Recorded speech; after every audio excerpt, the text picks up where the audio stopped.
നമസ്കാരം. മാസ്റ്ററിങ് എഡ്യൂടെക്കിലേക്ക് എല്ലാവർക്കും സ്വാഗതം. അപ്പോൾ കഴിഞ്ഞ ക്ലാസ്സുകളിൽ നമ്മൾ ഇൻസേർട്ട് ടാബിൽ ഹെഡർ ആൻഡ് ഫൂട്ടറും ലിങ്ക്സുമാണ് നമ്മൾ പരിചയപ്പെട്ടത്.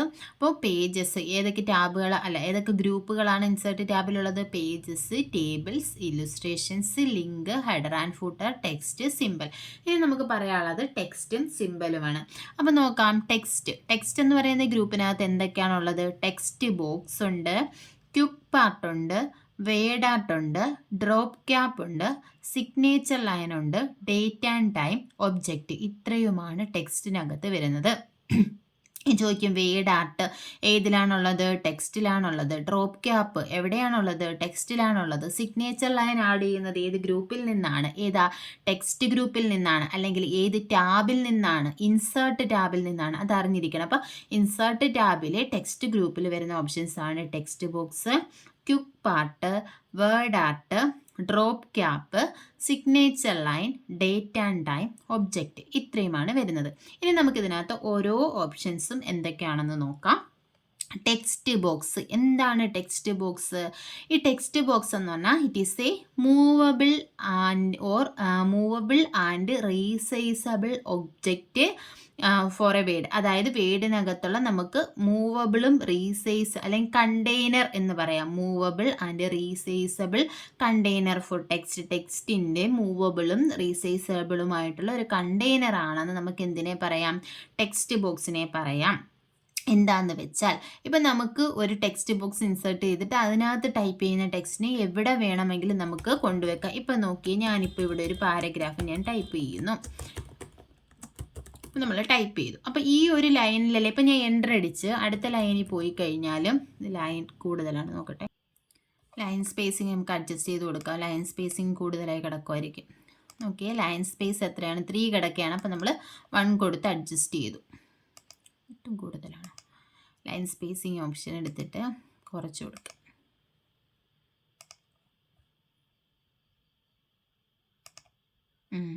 സ്പേസ് ബിഫോർ പാരഗ്രാഫ് കിടക്കുമായിരുന്നു, അത് കൊടുത്തു. ഇപ്പം നോക്കി, നമ്മളിപ്പോൾ 2 ലൈൻസ് കൊടുത്തു.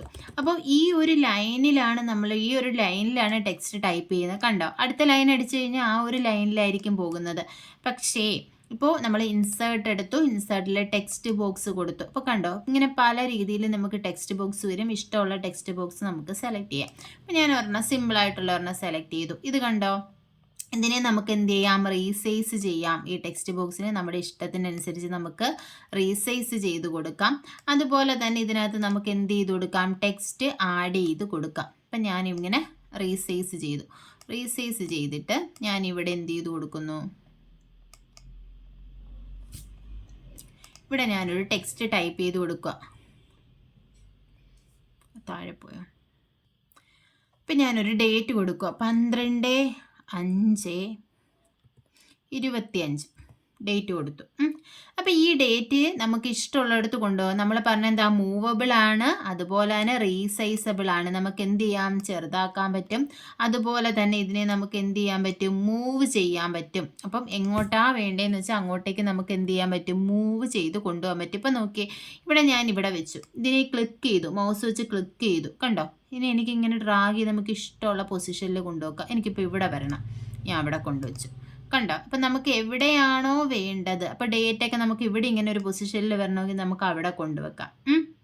അപ്പോൾ എവിടെയാണോ നമുക്ക് വേണ്ടത് അവിടേക്ക് നമുക്ക് എന്ത് ചെയ്യാം? കൊണ്ടുവെക്കാൻ പറ്റും. അതായത് മൂവബിളും റീസൈസബിളുമായ കണ്ടെയ്നറാണ്. എന്തിൻ്റെ? ടെക്സ്റ്റിൻ്റെ കണ്ടെയ്നറാണ് ഏതെന്ന് പറയുന്നത്? ടെക്സ്റ്റ് ബോക്സ് എന്ന് പറയുന്നത്. ഇത് എക്സാമിന് ചോദിച്ചിട്ടുണ്ട്. അപ്പോൾ നമുക്ക് എന്ത് ചെയ്യാം? മൂവ് ചെയ്യാം, റീസൈസ് ചെയ്യാം, ഇഷ്ടമുള്ള പൊസിഷനിൽ നമുക്ക് കൊണ്ടുവെക്കാം. അതാണ് ടെക്സ്റ്റ് ബോക്സ്. ഇനി അടുത്ത എന്താണ്? Quick part. ക്വിക്ക് പാർട്ട് എന്ന് പറഞ്ഞാൽ insert reusable piece of content. നമുക്ക് റീയൂസബിൾ ആയിട്ടുള്ള കണ്ടന്റുകളെ ഇൻസേർട്ട് ചെയ്യാം. അതായത് including field, document properties such as title, author. അങ്ങനെ ഇപ്പോൾ ബുക്സ് ഒക്കെ ക്രിയേറ്റ് ചെയ്യുന്ന ആൾക്കാർക്ക് ഓതേഴ്സ്, അങ്ങനെയുള്ള ഡീറ്റെയിൽസ് ഒക്കെ ക്വിക്ക് പാർട്ട്, അതായത് ക്വിക്കായിട്ട് നമുക്ക് ഇൻസേർട്ട് ചെയ്യാൻ പറ്റുന്ന കാര്യങ്ങളാണ് ഈ ക്വിക്ക് പാർട്ടിനകത്തുള്ളത്. ഈ ആരോയിൽ ക്ലിക്ക് ചെയ്ത് കഴിയുമ്പോൾ കാണാൻ പറ്റും നമുക്ക് ഡോക്യുമെന്റ് പ്രോപ്പർട്ടി. കണ്ടോ? ഇവിടെ എന്തുണ്ട്? Abstract, author, category, comment, company, അങ്ങനെ കുറേ ഓപ്ഷൻസ് ഉണ്ട്. അപ്പോൾ ഇങ്ങനെ നമുക്ക് ക്വിക്കായിട്ട് ഇൻസേർട്ട് ചെയ്യേണ്ട കാര്യങ്ങൾ ഇൻസേർട്ട് ചെയ്യാം. എവിടെ നിന്നും? ക്വിക്ക് പാർട്ടിൽ നിന്നും. അടുത്ത എന്താണ്? Word art. ആ പേരിൽ തന്നെ ഉണ്ട് വേർഡ് ആർട്ട്. ആർട്ട് എന്ന് പറഞ്ഞാൽ എന്താ? ഒരു കലാപരമായ ഡെക്കറേറ്റീവ് ആയിട്ടുള്ള രീതിയിൽ അല്ലേ. അപ്പോൾ വേർഡിന് എന്ത് കൊടുക്കുക? ഡെക്കറേഷൻ കൊടുക്കുക, അല്ലെങ്കിൽ എന്താ കുറച്ച് ആർട്ടിസ്റ്റിക് ആയിട്ടുള്ള രീതിയിൽ നമ്മൾ കൊണ്ടുവരിക. അതിനെയാണ് വേർഡ് ആർട്ട് എന്ന് പറയുന്നത്. ആ പേരിൽ തന്നെയുണ്ട് വേർഡ് ആർട്ട് എന്ന് പറഞ്ഞാൽ എന്താ? Decorative text. നോക്കിയേ എന്താ എഴുതി കാണിക്കുന്നത്? Insert decorative text in your document. നമ്മുടെ ഡോക്യുമെന്റിലേക്ക് ഒരു ഡെക്കറേറ്റീവ് ടെക്സ്റ്റ് ഇൻസേർട്ട് ചെയ്യാനാണ് ഏത് യൂസ് ചെയ്യുന്നത്? വേർഡ് ആർട്ട് യൂസ് ചെയ്യുന്നത്. അപ്പോൾ വേർഡ് ആർട്ടിൽ ക്ലിക്ക് ചെയ്യുമ്പോൾ കണ്ടോ ഇങ്ങനെ പല ആർട്ട് രീതിയിലുള്ള ടെക്സ്റ്റുകളുണ്ട്. അപ്പം നമുക്കിതിൽ ഏതാ വേണ്ടത് അത് നമ്മൾ സെലക്ട് ചെയ്യുക. ഞാൻ ഒരെണ്ണം സെലക്ട് ചെയ്തു. കണ്ടോ? ഇപ്പം ഇതെന്താണ്? 12:5. ഇത് ക്യാൻസൽ ചെയ്യാം. നമ്മുടെ കഴ്സർ അവിടെ ഇരിക്കുന്നതുകൊണ്ടാണ് അത് വരുന്നത്. ഇപ്പം ഞാൻ ഇവിടെ വെച്ചു. ഇവിടെ വെച്ചതിന് ശേഷം വേർഡ് ആർട്ടിൽ ക്ലിക്ക് ചെയ്തു. ഇഷ്ടമുള്ള ഒരെണ്ണം കൊടുത്തു. കൊടുത്തു കഴിഞ്ഞപ്പോൾ കണ്ടോ യുവർ ടെക്സ്റ്റ് ഹിയർ. ഇവിടെ നമ്മൾ എന്ത് ചെയ്ത് കൊടുക്കുക? ഒരു നമ്മുടെ ടെക്സ്റ്റ് നമ്മൾ ടൈപ്പ് ചെയ്ത് കൊടുക്കുക. കണ്ടോ? ഞാൻ അനൂന്ന് കൊടുത്തു. അനൂന്ന് കൊടുത്തിട്ട് ദേ ഇവിടെ ഓക്കെ ബട്ടൺ ക്ലിക്ക് ചെയ്തു. ക്ലിക്ക് ചെയ്തപ്പോൾ കണ്ടോ അനു എന്ന് പറയുന്നത് എങ്ങനെയാണ് വന്നിട്ടുള്ളത്? ഈ ഒരു വേർഡ് ആർട്ടിലാണ്. നമ്മൾ ഏത് വേർഡ് ആർട്ടാണോ സെലക്ട് ചെയ്ത് ആ രീതിയിലാണ് വന്നിട്ടുള്ളത്. ഇതിനെ നമുക്ക് എന്ത് ചെയ്യാം?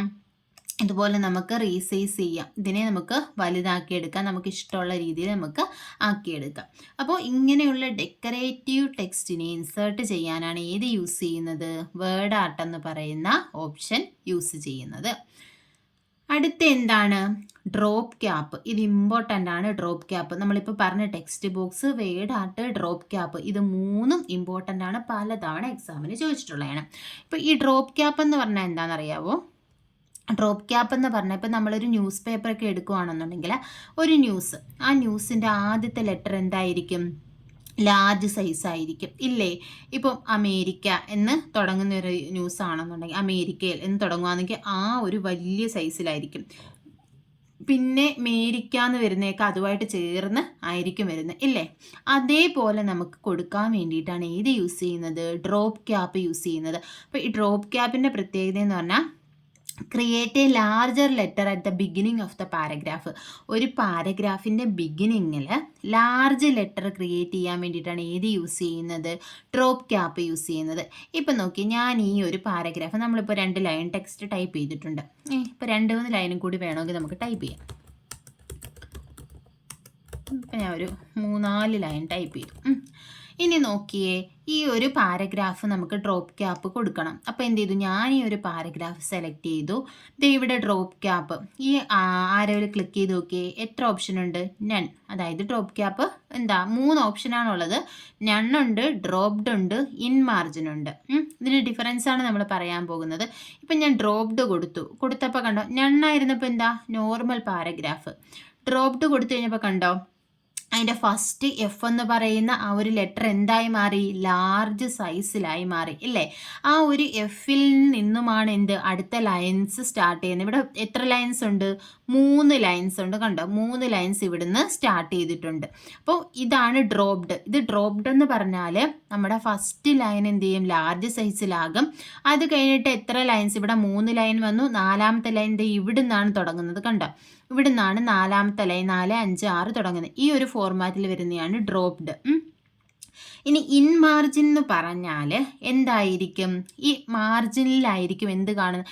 എഫ് എന്ന് പറയുന്ന ലെറ്റർ ഈ ഒരു മാർജിൻ സൈഡിലായിരിക്കും. അത് കഴിഞ്ഞിട്ടാണ് ഏത് തുടങ്ങുന്നത്? ഓരോ ലൈൻസും ഇവിടെ നിന്നായിരുന്നു വരുന്നത്. കണ്ടോ ഇതാണ് ഇതിൻ്റെ ഡിഫറൻസ്. ഇപ്പം ഡ്രോപ്ഡ് എന്ന് പറഞ്ഞാൽ എന്താണ്? ഡ്രോപ്പ് ചെയ്തിരിക്കേണ്ട ഈ ഒരു 3 ലൈൻ വരെ വന്നിട്ട് ബാക്കി ഇവിടെ വന്നേക്കുവാണ്. ഇതാണ് ഡ്രോപ്ഡ്, ഇതാണ് ഇൻ മാർജിൻ. ഈ 2 ഓപ്ഷനാണ് മെയിനായിട്ടും ഡ്രോപ്പ് ക്യാപ്പിനകത്തുള്ളത്. പിന്നെ ഡ്രോപ്പ് ക്യാപ്പ് ഓപ്ഷൻസ് ഉണ്ട്. ഇപ്പം ഈ ഡ്രോപ്ഡ് എടുത്ത് കഴിയുമ്പോൾ ഇപ്പം കണ്ടോ 3 ലൈൻസ് ആണ് ഈ എഫ് എന്ന് പറയുന്ന ലെറ്ററുമായിട്ട് ചേർന്ന് 3 ലൈൻസ് ആണ് വന്നിരിക്കുന്നത്. 4ാമത്തെ ഇവിടുന്നാണ് വരുന്നത്. അപ്പോൾ ബൈ ഡീഫോൾട്ട് എത്ര ലൈനാണ് ഡ്രോപ്പ് ക്യാപ്പിൽ വരുന്നത്? ഇതിലാണെങ്കിലും നമുക്ക് എത്രയാണ് വന്നേക്കുന്നത്? 3 ലൈനാണ് വന്നേക്കുന്നത്. 4ാമത്തെ തൊട്ട് ഇതിന് താഴെയാണ്. കണ്ടോ അപ്പം ബൈ ഡീഫോൾട്ടായിട്ട് എത്ര ലൈൻസ് ആണ് ആ ഡ്രോപ്പ് ചെയ്യുന്ന ആ ലാർജ് ലെറ്ററിൻ്റെ കൂടെ വരുന്നതെന്ന് ചോദിച്ചാൽ ഡീഫോൾട്ടായിട്ട് 3 ലൈൻസ് ആയിരിക്കും വരുന്നത്. ഇനി ഡ്രോപ്പ് ക്യാപ്പ് ഓപ്ഷൻ ഉണ്ട്. ഇതിൽ നമുക്ക് ചേഞ്ച് ചെയ്ത് കൊടുക്കാം. നോക്കിയേ ഡ്രോപ്പ് ക്യാപ്പ് ഓപ്ഷൻ ഉണ്ട്. ഇപ്പം നമ്മൾ ഇപ്പോൾ ഡ്രോപ്ഡ് എന്ന് പറയുന്നത് സെലക്ട് ചെയ്തു. ഇവിടെ കണ്ടോ ലൈൻസ് ടു ഡ്രോപ്പ് എത്ര എണ്ണം കൊടുക്കണം? ഞാനിവിടെ 4 കൊടുത്തു. അല്ല 5 കൊടുത്തു. 5 ലൈൻസ് ഡ്രോപ്പ് ചെയ്യാൻ കൊടുത്തു. ഓക്കെ കൊടുത്തു. ഓക്കെ കൊടുത്തു കഴിഞ്ഞപ്പോൾ കണ്ടോ ഇത് എത്ര എണ്ണം വന്ന്? ഇവിടെ എഫ് വന്നു. ഇവിടെ എത്ര? 1 2 3 4 5 ലൈൻസ് ഇവിടെ വന്നു. 6ാമത്തെ ലൈനാണ് ഇവിടെ പോയിരിക്കുന്നത്. ഇനി നമ്മളിത് ഇൻ മാർജിൻ കൊടുക്കുവാണെങ്കിലും ഇത്രയും സെലക്ട് ചെയ്യട്ടെ. സെലക്ട് ചെയ്തിട്ട് ഡ്രോപ്പ് ഇൻ മാർജിൻ കൊടുക്കുവാണെങ്കിലും കണ്ടോ ഇൻ മാർജിൻ കൊടുത്തപ്പോൾ എത്രയാ? 5 1 2 3 4 5 ലൈൻസാണ് ഇതിൻ്റെ കൂടെ വന്നിരിക്കുന്നത്. താഴെ പോയിട്ടുള്ളത് ഒരു ലൈനേ ഉള്ളൂ. അപ്പം ഇതാണ്. ഇതിനെ നമുക്ക് വേണമെങ്കിൽ കുറച്ച് കൊടുക്കാം, ചെറുതാക്കി കൊടുക്കാം. ഞാൻ ഇത് സെലക്ട് ചെയ്തു. സെലക്ട് ചെയ്തിട്ട് ഡ്രോപ്പ് ക്യാപ്പ് ഓപ്ഷൻ ഇതെന്തോ ഇത് കൊടുത്തു. ഞാൻ 2 കൊടുത്തു. കണ്ടോ ഇപ്പം എന്തായി? ഇവിടെ 2 ലൈൻസേ ഡ്രോപ്പ് ആവുന്നുള്ളൂ. അപ്പോൾ എത്ര ലൈൻസ് ഡ്രോപ്പ് ചെയ്യണമെന്നുള്ളത് നമുക്ക് ഡ്രോപ്പ് ക്യാപ്പ് ഓപ്ഷനിൽ കൊടുക്കാൻ പറ്റും. അപ്പോൾ ഇതാണ്, ഇത് മെയിൻ ഇമ്പോർട്ടൻ്റ് ആണ്. അപ്പോൾ ഈ ഡ്രോപ്പ് ക്യാപ്പിൽ ഏതൊക്കെ ഓപ്ഷൻസ് ആണുള്ളത്? ഡ്രോപ്ഡും ഉണ്ട്, ഇൻ മാർജിനും ഉണ്ട്. ബൈ ഡീഫോൾട്ട് എത്ര ലൈൻസ് ആണ് വരുന്നതെന്ന് ചോദിച്ചാൽ 3 ലൈൻസ് ആണ് വരുന്നത് ഡീഫോൾട്ടായിട്ട്. പിന്നുള്ളത് സിഗ്നേച്ചർ ലൈൻ ആണ്. അപ്പോൾ സിഗ്നേച്ചർ ലൈൻ എന്തിനു വേണ്ടിയിട്ടാണ്? ഇത് കൊടുത്തിട്ടുള്ള ഓതറൈസ്ഡ് ആയിട്ടുള്ള ആൾക്കാർക്ക് ഡിജിറ്റൽ സിഗ്നേച്ചറൊക്കെ ഇൻസേർട്ട് ചെയ്യാൻ വേണ്ടിയിട്ടാണ് ഏത് യൂസ് ചെയ്യുന്നത്? സിഗ്നേച്ചർ ലൈൻ യൂസ് ചെയ്യുന്നത്. Insert signature line that specifies the individual who must sign. അതായത് ആരെങ്കിലും സൈൻ ചെയ്യണമെങ്കിൽ അവർക്ക് ഇൻസേർട്ട് ചെയ്യാൻ വേണ്ടിയിട്ടാണ് ഏത് യൂസ് ചെയ്യുന്നത്? സിഗ്നേച്ചർ ലൈൻ യൂസ് ചെയ്യുന്നത്. അപ്പോൾ നമുക്ക് സിഗ്നേച്ചർ ലൈൻ നമുക്ക് വേണമെങ്കിൽ നമുക്ക് ഇതിനകത്ത് യൂസ് ചെയ്യാം. ഇതിപ്പോൾ പെർമിഷനൊക്കെ ഉണ്ടെന്നുണ്ടെങ്കിൽ നമുക്ക് ഇതിനകത്ത് അങ്ങനെ യൂസ് ചെയ്യാൻ പറ്റത്തുള്ളൂ. അപ്പോൾ ഇതെന്താണ്? സിഗ്നേച്ചർ അത്രയും അറിഞ്ഞിരുന്നാൽ മതി. സിഗ്നേച്ചർ ഇൻസേർട്ട് ചെയ്യാൻ വേണ്ടിയിട്ടാണ് ഇത് യൂസ് ചെയ്യുന്നത്, സിഗ്നേച്ചർ ലൈൻ യൂസ് ചെയ്യുന്നത്. പിന്നുള്ളത് ഡേറ്റ് ആൻഡ് ടൈമാണ്. നമുക്ക് എന്ത് ചെയ്യാൻ പറ്റും? ഡേറ്റും ടൈമും നമുക്ക് ഇൻസേർട്ട് ചെയ്യാം. അവൈലബിൾ ഫോർമാറ്റ്, പല ഫോർമാറ്റിലുള്ള ഡേറ്റ് ആൻഡ് ടൈം ഉണ്ട്. അത് നമുക്ക് ഏത് ഫോർമാറ്റാണ് വേണ്ടതെന്ന് വെച്ചാൽ അത് സെലക്ട് ചെയ്തിട്ട് നമുക്ക് ഓക്കെ കൊടുത്ത് നമ്മുടെ ഡോക്യുമെൻറ്റിൽ നമുക്ക് ഇൻസേർട്ട് ചെയ്യാം. പിന്നുള്ളത് എന്താണ്? ഒബ്ജക്റ്റ് എന്ന് പറഞ്ഞാൽ പല ഒബ്ജക്റ്റുകൾ, അതായത് ഓരോ ആപ്ലിക്കേഷൻസിൻ്റെയോ അല്ലെങ്കിൽ ഫയൽസിൽ നിന്നുള്ള ഒബ്ജക്റ്റുകളൊക്കെ നമുക്ക് എന്ത് ചെയ്യാൻ പറ്റും? ക്രിയേറ്റ് ചെയ്യാൻ പറ്റും. അതൊന്നും ഇത്ര ഡീറ്റെയിൽ ആയിട്ട് വേണ്ട, എന്താണെന്ന് മനസ്സിലായിരുന്നാൽ മതി. അപ്പം ഇതിൽ ഇമ്പോർട്ടൻ്റ് ആയിട്ടുള്ളത് ടെക്സ്റ്റ് ബോക്സ്, അതുപോലെ തന്നെ വേഡ് ആർട്ട്, ഡ്രോപ്പ് ക്യാപ്പ്. അപ്പം ടെക്സ്റ്റിനകത്ത് വരുന്ന ഓപ്ഷൻസ് ഏതൊക്കെയാണ്? ടെക്സ്റ്റ് ബോക്സ് വരുന്നുണ്ട്, ക്വിക്ക് പാർട്ട് വരുന്നുണ്ട്, word art, drop cap, signature line, date and time, object. ഇത്രയുമാണ് ഇതിനകത്ത് വരുന്നത്. ഇനി നമുക്ക് പറയാനുള്ളത് സിമ്പിൾസ് ആണ്. സിമ്പിൾസിനകത്ത് വരുന്നത് ഏതൊക്കെയാണ്? ഇക്വേഷൻസും സിമ്പിൾസുമാണ് ഈ സിമ്പിൾസ് എന്ന് പറയുന്ന ഗ്രൂപ്പിനകത്ത് വരുന്നത്. അപ്പോൾ ഇക്വേഷൻസ് എന്ന് പറഞ്ഞാൽ നമുക്കിവിടെ ക്ലിക്ക് ചെയ്യുമ്പോൾ കാണാൻ പറ്റും. എങ്ങനെയാണ്? ഇതുപോലെയുള്ള മാത്തമാറ്റിക്കൽ ഇക്വേഷൻസ് നമുക്ക് എന്ത് ചെയ്യാം? നമ്മുടെ ഡോക്യുമെൻറ്റിലേക്ക് കൊണ്ടുവരാൻ. കണ്ടോ ഏരിയ ഓഫ് സർക്കിൾ, ഇത് ഞാൻ സെലക്ട് ചെയ്ത് കഴിഞ്ഞാൽ കണ്ടോ A = πr². ഇങ്ങനെയുള്ള ഇക്വേഷൻസ് നമുക്ക് എന്ത് ചെയ്യാം? നമ്മുടെ ഡോക്യുമെൻറ്റിൽ നമുക്ക് കൊണ്ടുവരാം. അതിന് വേണ്ടിയിട്ടാണ് ഏത് യൂസ് ചെയ്യുന്നത്? ഇക്വേഷൻസ് യൂസ് ചെയ്യുന്നത്. ഇപ്പോൾ ഇക്വേഷൻ നമ്മൾ ഇൻസേർട്ട് ചെയ്തപ്പോൾ വന്ന ടാബ് കണ്ടോ? ഏത് ടാബാണ്? ഡിസൈൻ ടാബാണ് വന്നത്. അപ്പം ഇവിടെ നിന്ന് നമുക്ക് ഇഷ്ടമുള്ള സിമ്പിൾസ് ഒക്കെ നമുക്ക് എന്ത് ചെയ്യാം? ഇതിനകത്ത് ആഡ് ചെയ്യാം. നമ്മുടെ ഇക്വേഷനിൽ നമുക്ക് എന്തെങ്കിലും ചേഞ്ചസ് ഒക്കെ വരുത്തണമെങ്കിൽ വരുത്താം. അതുപോലെ തന്നെ ഫ്രാക്ഷൻ, ഇതേപോലെയുള്ള സിമ്പിൾസ് അല്ല ഇക്വേഷൻസ് നമുക്ക് ആഡ് ചെയ്ത് കൊടുക്കാൻ പറ്റും. അപ്പോൾ ഇതാണ് ഇക്വേഷൻസ്. ഇക്വേഷൻസ് എന്ന് പറഞ്ഞാൽ അത്രയും മനസ്സിലാക്കിയാൽ മതി. എന്താണ് ഇക്വേഷൻസ്? നമുക്ക് മാത്തമാറ്റിക്കൽ ഇക്വേഷൻസ്, ഫങ്ഷൻസ് ഒക്കെ നമുക്ക് ആഡ് ചെയ്യാം. പിന്നുള്ളത് സിമ്പിൾസ് ആണ്. സിമ്പിൾസ് എന്ന് പറയുമ്പോൾ എന്താണ്? സിമ്പിൾസ് ഇൻസേർട്ട് ചെയ്യാം. കണ്ടോ ഇതുപോലെ കുറേ സിമ്പിൾസ് ഉണ്ട്. അപ്പോൾ നമുക്ക് ഏത് സിമ്പിൾ വേണമെങ്കിലും നമുക്കിങ്ങനെ ക്ലിക്ക് ചെയ്തിട്ട് നമുക്ക് ആഡ് ചെയ്യാം. ഇനി നോക്കിയേ, ഇവിടെ മോർ സിമ്പിൾസ് എന്ന് പറയുന്ന ഓപ്ഷൻ ഉണ്ട്. മോർ സിമ്പിൾസ് എടുക്കുകയാണെങ്കിൽ ഇതിനകത്തും ഒരുപാട് സിമ്പിൾസ് ഉണ്ട്. അപ്പം ഇതിൽ നിന്ന് നമുക്ക് ഏത് സിമ്പിൾ വേണം നമുക്കിങ്ങനെ ആരോ ക്ലിക്ക് ചെയ്ത് നമുക്ക് ഇഷ്ടമുള്ള സിമ്പിൾ, ഇത് ആ സിമ്പിൾ സെലക്ട് ചെയ്യുക, ഇൻസേർട്ട് കൊടുക്കുക. അടുത്ത സിമ്പിൾ ഏതാ വേണ്ടത്? സെലക്ട് ചെയ്യുക, ഇൻസേർട്ട് കൊടുക്കുക. അതുപോലെ തന്നെ നമുക്ക് ഇങ്ങനെ ഒരുപാട് സിമ്പിൾസ് ഉണ്ട്. ഇങ്ങനെയുള്ള സിമ്പിൾസ് പല ലാംഗ്വേജസിലും പല സിമ്പിൾസ് യൂസ് ചെയ്യുമല്ലോ. അപ്പം അങ്ങനെയുള്ള സിമ്പിൾസ് ഇൻസേർട്ട് ചെയ്യാൻ വേണ്ടിയിട്ടാണ് ഈ സിമ്പിൾസ് എന്ന് പറയുന്ന ഓപ്ഷൻ ഉള്ളത്. അപ്പോൾ ഇത്രയും ഉള്ളൂ ഇതിനകത്ത്. അപ്പോൾ ഇൻസേർട്ട് ടാബിൽ നമ്മളിപ്പം ഇന്ന് പറഞ്ഞ എന്താണ്? ടെക്സ്റ്റ് ഗ്രൂപ്പാണ്. ടെക്സ്റ്റ് ഗ്രൂപ്പിൽ വരുന്നത് ഏതൊക്കെയാണ്? Text box, quick part, word art, drop cap, signature line, date and time, object. പിന്നെ ഉള്ളത് സിമ്പിൾസ് ആണ്. സിമ്പിൾസിനകത്ത് ഏതൊക്കെയുണ്ട്? ഇക്വേഷൻസും ഉണ്ട്, സിമ്പിൾസും ഉണ്ട്. ഈ 2 ഓപ്ഷൻസ് ആണ് അതിനകത്ത് വരുന്നത്.